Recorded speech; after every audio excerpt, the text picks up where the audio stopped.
I don't make you happy.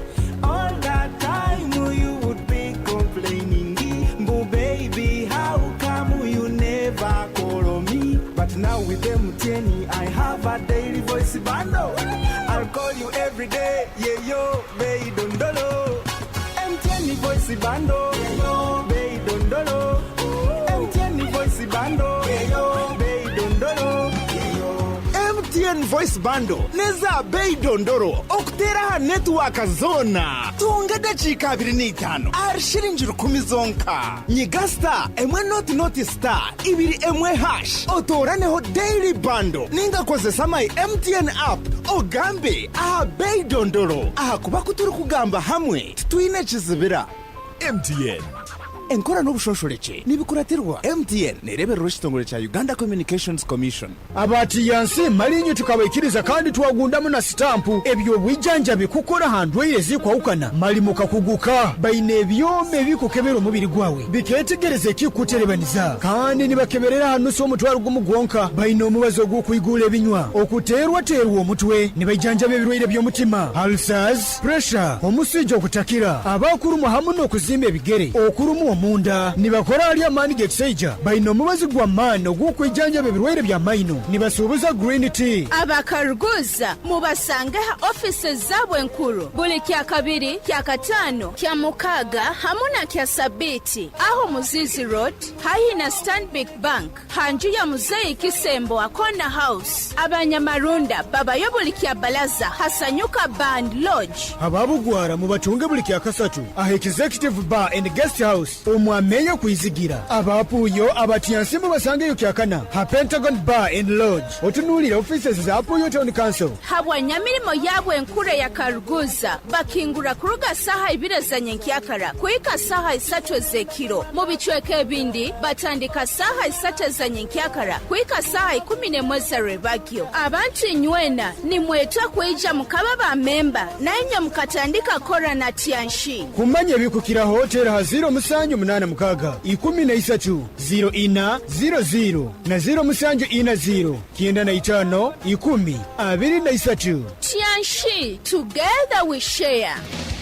For how Chinese bantu baingi muno ohulira kyansimba hano nkwata hamugongo ekifuba kikulemera oburumi munyingo mu baitu hati wekwata ba for how Chinese bano ni bayijanja banokira kimu ebirwaire no biraga nenkoro yawe yakikugu baine byoma ebya meridian therapy nibikonyera okwigula ebinywa kutereza emigongo ali nyaba kusasa nibakumara mu busase bona bwino munyingo hati nywa bakuzimbe bigere mugende mubayikire nibakora handwiriza maiso nibajanja basukali harusazi okwetaga kusara size okendeza omunyeto gwine oyine kizibu kyokusanyarara hamuna inywa abateirwe stroke niba batereza ni mugaruka okurungi muno abafo how Chinese hano mukaruguza basange muhanda gwa kizizi ogugenda ha vision hakiomba ko kyakona house haihine ichundiro lya magiteri yaka opposite Millennium Guest House rundi baterera namba zesimu 0 musanju musanju 8 kinana na 8 musanju na musanju asatu na 8 na 0 musanju 0 mwenda nkaga na 2 kinana na 3 anna nemu for how Chinese hamuno bwijanja byo burungi.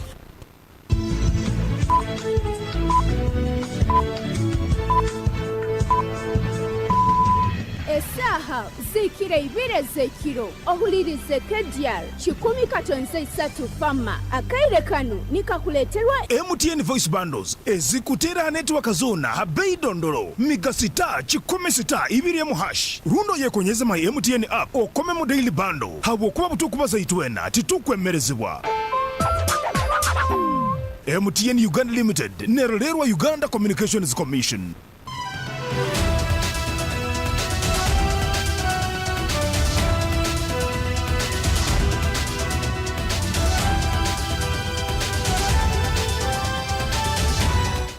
A very good evening. It is exactly 8 p.m. My name is Deo Asiimwe. I welcome you to this broadcast of KDR News. Now the detail. The police in Kibale district are hunting for Omuhereza Tegeka Tibaingana, the Kasimbi Sub-County Local Council 3 chairperson, for obtaining money by false pretense from 4 people. It is alleged that Omuhereza Tegeka in April this year decisively obtained money from the 4 people in the name of the Kibale District Internal Security Officer Jackson Arinitwe.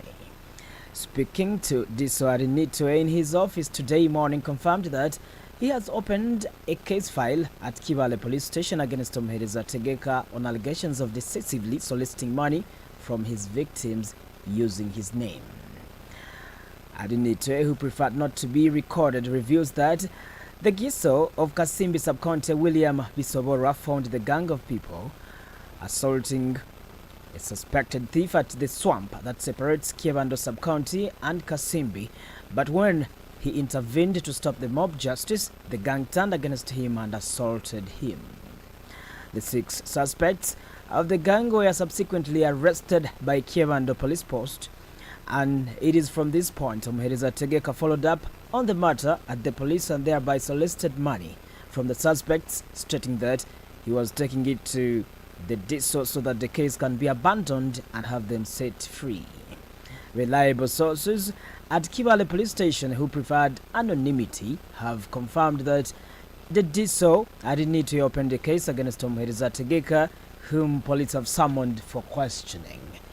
The officer in charge of the case, I.O., reveals that Omuhereza Tegeka obtained 450,000 shillings from the 6 suspects out of the 600,000 shillings he had demanded. Kdr FM reporters have learned that the 6 suspects were in the same month released on police bond from Kiabando Police Post, and that 3 suspects, including Julius Aldinaitwe, John Bosco Kidungi and John Semugabi, have made statements at Kibale Police Station confessing that they paid money to Omuhereza Tegeka. Our efforts to get a comment from Omuhereza Tegeka, who is currently in hideouts, were futile by press time, as his known phone numbers were switched off.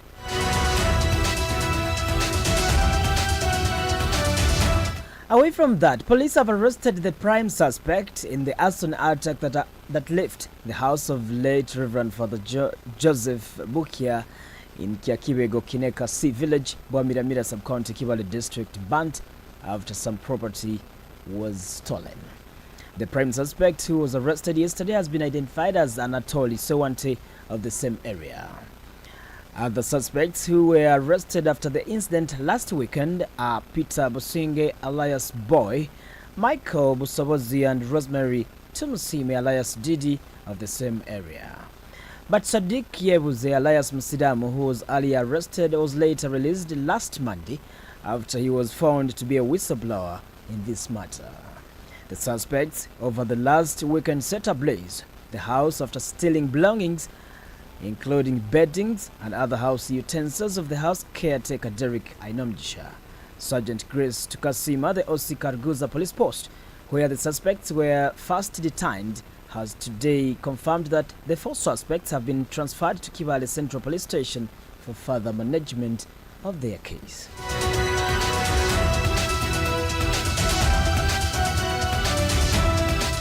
Over to Kagadi District. Kagadi District Council will tomorrow, Saturday, conduct an extraordinary council session to honor the late Knight Alice Atoro, who has been the female district councillor for Ndaiga Sub-County. Late Knight Alice Atoro yesterday succumbed to spinal cord disorders at Mulago National Referral Hospital. Ndibwami B. Yosia, the Kagadi District Local Council 5 chairperson, who has expressed sympathy with the family and Ndaiga Sub-County people, says that the body of late Atoro will first be brought to Kagadi District Community Hall for councillors to pay their last respect at 9 a.m. and thereafter to Kanyansi village in Kiaterekera Sub-County for the final send-off. Ndibwami has eulogized the late Atoro as the hard-working leader who has been lobbying for the extension of services to her area of jurisdiction. Kiru kya kabiri nubo yatwira omurago ebirabyo na 5 kiru kya ijo ni cyakara nubo yafire tumazire kutunga makuru go kufakwe agihente kanza yokorora ngo mbiri gwe gugarukire ijoro bagyo ombirwe gwe mazire garuka habanza kubaho kwetegereza kuzikwa nkaha but by evening information to confirm again aba family akuzikwa kyaterekera sub county mukushoka kiwa kweta Kanyansi honorable akuba nazikwa kiro kya nyenkya asaha 8 kabulikiro baito omukoro gwenko kwa bya mukorasi gukutandika na district council yo kumumanyira no kumwinamira kandi omukoro gwo kumwinamira nkakanso gujya kutandika saha ina omukanso horo eyakagadi abageno bucheke na orukizi ruwe benda kusemeza ikinde kagani manyira hoga yali mukurasi ayarwaniraga abantu be ikena arwanira repeated atwini yesomero yabo kitebere primary school bato mwaka muntu wetu giteireyo at the cost of $1,500,000. Councillors have eulogized the fallen Knight Alisa Toro as a lobbyist who also advocated for the creation of Kagadi district and had constructive ideas. Nkabanza kumurora oba nkakurata nawe twija omukwereza Kibale district omwaka gwe 2012 nkabakurasi bona abarugaga uyaga n'abakurasi abarugaga Kakumiro now district eri buganga izi east and west abantu abona twekiraniza twagamba twija garuka Kibale leka tukoratira waitu ni tusikirize government tugiteka pressure etwe district honorable Naiti akaruganda iga yaija Kagadi atagende Kibale nagonza muno ndaiga obulenga abakatwe tukozire council meeting mukaikuru amagufaniga musasa bitakataka misinga nga council meeting wadenegine of course nka district tukozire tuli mbusasi wa mani habo kuba kansala ono abere kansala mwesimbu kandi akuhondera muno obuhereza bw'abantu baya bandeyiga abere kansala atine entaro zone mukanso na atensa.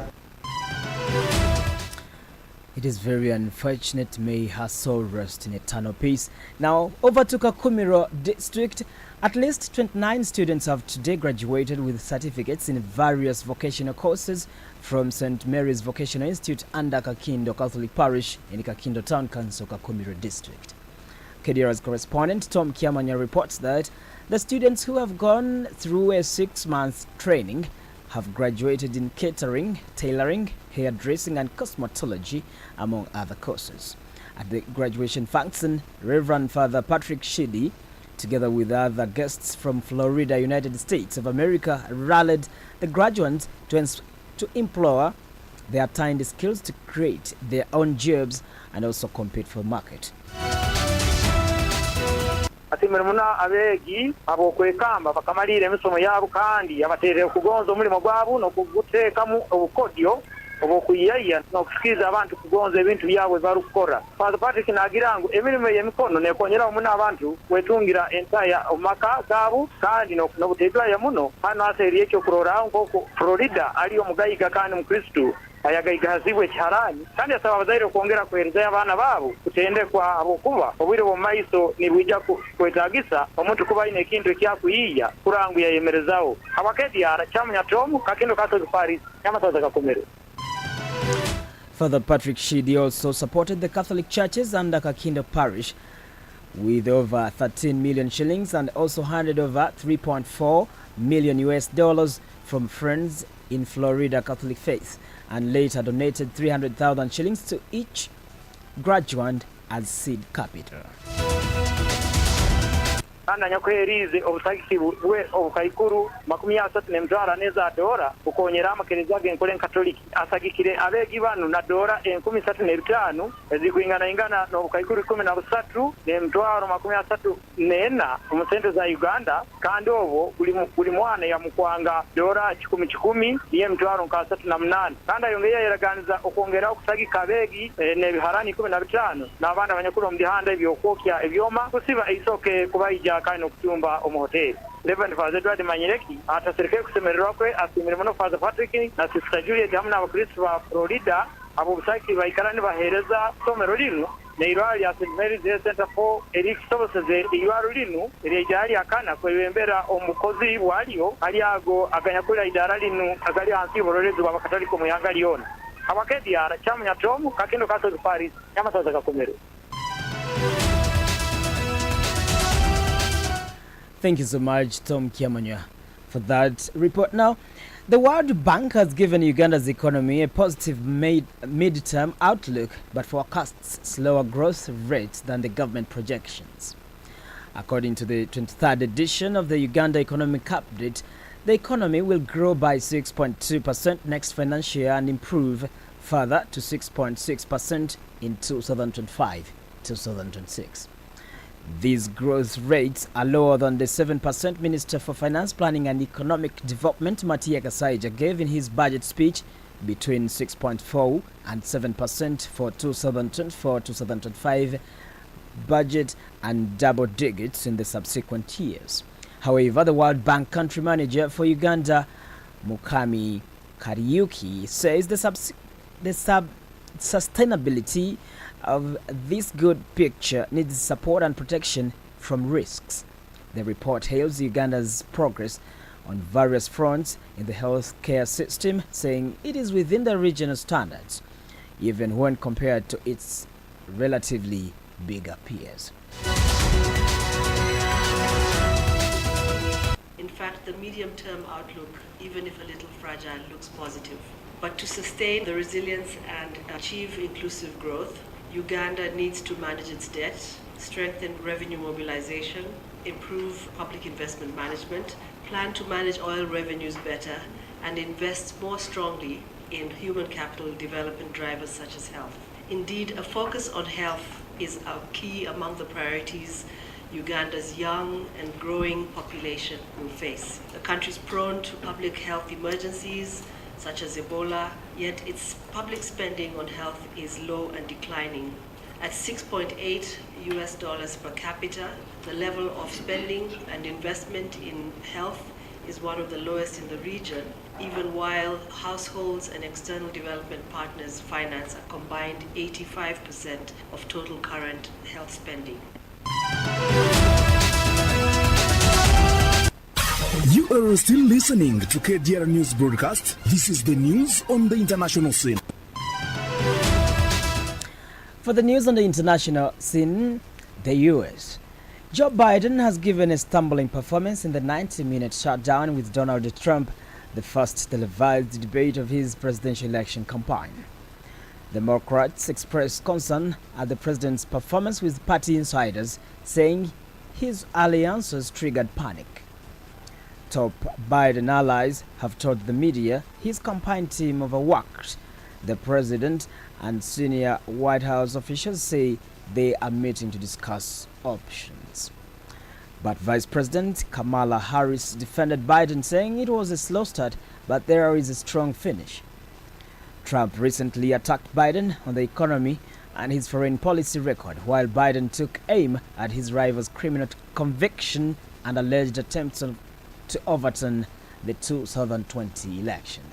Trump also repeated false words from abortion to taxes and the deficit, and at first avoided answering if he would accept the 2024 result. Biden called Trump a sucker, a loser, and said he had no morals of an ally. Cut. Dear listener, it is 14 minutes past 8 p.m. My name is Deo Asiimwe. As I wind up the newscast, a quick look on the top stories once more. Kasimbi Sub-County Local Council 3 chairperson wanted for obtaining money by false pretense. Police arrest prime suspect in Bwamiramira Aston attack. Suspects are transferred to Kibale. World Bank commends Uganda's economy performance amidst risks, and panic engulfs Democrats after Biden's stumbling debate performance. That's it. I wish you the best of your night, and please stay with us. From all over the world, local, regional, national and international, Kdr FM brings you all the stories. Kdr FM News, world's proudly sponsored by MTN.